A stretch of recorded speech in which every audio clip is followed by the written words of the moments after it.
Naga, which is his second hero that he picked up with Frost Arrows, going through a lot of his mana, just picking off all these units with some entry-level Druids of the Talon, taking off the armor of those footmen, really making them fall like cake. So he's doing an awesome job of leveling up his Naga Steel, which is almost level 2 now. He does a good job of kind of balancing the levels with his heroes. You'll notice later on that the hero levels start balancing out between both of Boo and Longwalk, but in this early game, definitely Longwalk has a good, solid grasp on what he's supposed to be doing here. So what we're learning now in my speech class is interviewing techniques, and I actually do very well if I ever make it to an interview for a job. I'm 25 years old, 26 years old, I forget, 26 now. Wait a minute. No, I'm not, just 25. I had a birthday. As you get older, I guess your memory gets crappier, and for my case, my memory's always been crappy. Anyway, most people in the college atmosphere that I'm in don't get an opportunity to take so many interviews. They're not working as much. They're usually right out of high school or soon out of high school, or taking their type of interview jobs are like McDonald's or some cheap retail places. I've interviewed at a lot of places, and when I make it to the interview process, I generally get the job, even if there's a lot more candidates involved. It's just the way that you can communicate your interests with whoever you're interviewing with, and it's your whole demeanor. If you're calm, you're responsive, you know the process. And this is a lot of the stuff that we're talking about in my speech class now. I already know, so I'm able to answer and look like a know-it-all in the class, I guess. But you know, if you're interested, there's a lot of things I can tell you about that. If you want to know more about my experience, I guess you can PM me, because I guess you didn't watch this audio commentary to learn about how to interview, but you know, life skills are being what they are. It's nice. And those of you that are trying to be audio commentators and ever want to try to make staff, if you're not extremely talented, and I'm pretty much forced to hire you because you're so good at commentating, when you make it to the interview process, you're going to have to meet some expectations of mine, and there's going to be things that I look for when I try to bring you on. Recently we brought on 2 Night Elf commentators, and I was kind of torn to bring on more Night Elf commentators because we already had Phreak.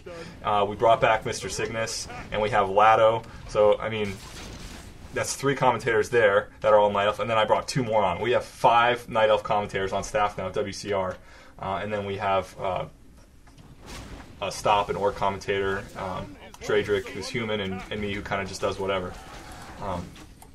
So yeah, we're not really mixed as well as I'd like to be right now, but we got a lot of staff members, and to be frankly, I guess, to be honest, a lot of the fans of WCR, they're pretty much Night Elf players. The large majority of our player base, and Warcraft in general, is Night Elf, and for whatever reason, they're very effective. They have lots of fun strategies. I could go into a rant forever onto why Night Elf is the most played race.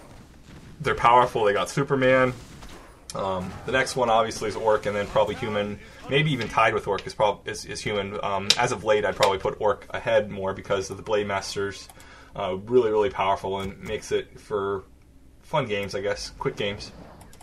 You might have noticed my phone just beeping there. I got a phone call from my girlfriend, but I am ignoring her to do a commentary for you.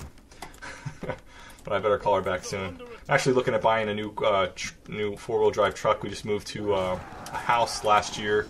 And last winter was very tough because we had to go up a really big hill to get to my house, and in the snow, it's just a pain in the butt with my 2-wheel drive Pathfinder that I drive. Couldn't make it up the driveway, and I slid a few times. Really interesting fights happening right now if you're paying attention to that and not me. Archmage gets down to 8 hit points and makes it out, and these Druids of the Talon try to get that last few hits in, and they go in and end up getting a few hits from the tower and get taken out. The Naga did fall down, which is really just speaks of Boo's just intense focus on the fight, and he's able to micro and save weak units, especially that hero who, with no town portal, no invulnerability pot, he just made it out, which is just an amazing play here. And with all the focus that Longwalk is placing on this main expansion, he did tear it up. I mean, he took out all those top buildings and was able to just feed off all the peasants that were mining gold there. He left that expansion that he was fighting earlier to just be built up crazy. You'll notice that Boo placed 3 Arcane Sanctums, and he's got a workshop going up. I believe he makes another workshop here in a little bit, unless he's already got 2 somewhere that I missed. No, he does make 2, I think, at one point. Either way, what happened here is Longwalk's focus on the main, which doesn't have anything except for some towers and as basically just a gold source for Boo at this point. He completely let those structures get built, and you'll notice soon that the army counts start evening out, even though it looked like Longwalk had a huge advantage in that last fight now. Longwalk's bringing his walking his units around. Man, it looked like I went to half speed for a second. I was watching those trees and it just game slowed down for a second, but it didn't. Anyway, Boo is going to be clearing out this other expansion here, and he's going to have 3 gold mines going at once. Then he goes up into low upkeep, and he kind of stays there for the majority of the game. When you have 3 gold mines pumping, it's okay to stay in low upkeep and just hang out there. There's no use to go crazy and go into high upkeep if there's no real legitimate reason for it. So he's going to expo here. He's going to get it up.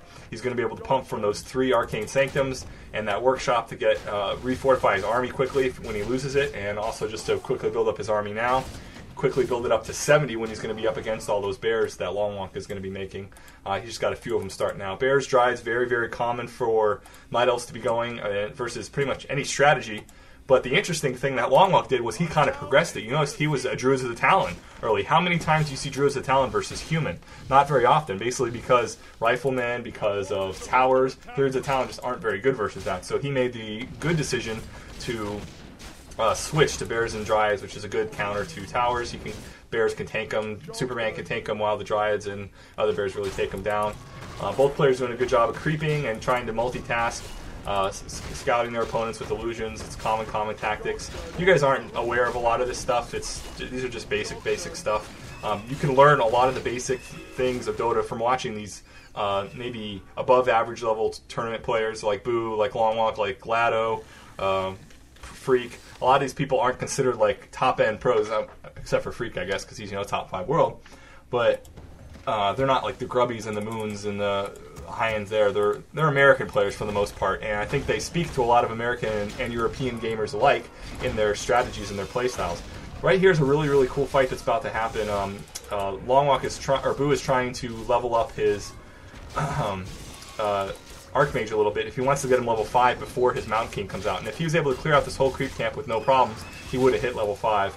Unfortunately, he has to decide to hit level 5 or lose most of his army. So he delays that Town Portal and ends up losing a good portion of that little creeping army he had. Doesn't get level 5, costs him the TP and lost units. Really, really good advantage there for Longwalk. Wonderful, wonderful example of a creep jack. And he comes out, the Mountain King comes out with the Archmage level 4. That's not going to make a big, big difference later at the moment, but it'll be a difference. It was something that I just noticed because I assume that's what Boo was trying to do. And if left to their own devices, players just get to do all these great things that they're planning on doing. And you can't just let your opponent, have free reign over the map and get free creeps and play to whatever his timing and strategy is. You have to get in there, find out where he's at, and delay him, even in this mid to late part of the game. I mean, to me, this is kind of late game, 15 minutes.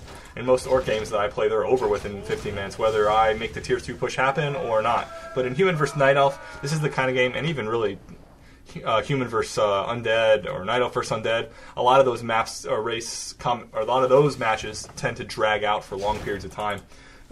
Basically because of expansions, and it's not uncommon to see 20, 30-minute long games, and we're seeing about a 30-minute long game here, which is nice because you guys haven't heard from me for a while, and I'm sure you've missed my sexy, sexy voice, right?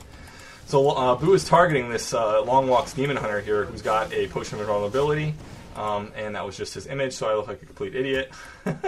But Longwalk does have a Potion of Invulnerability and a Potion of Healing, so had that been the actual Demon Hunter, that would have been a bad choice. And you'll notice that Boo actually starts not targeting Demon Hunter unless he's got a really good core ability there. Man, I can't believe I did that.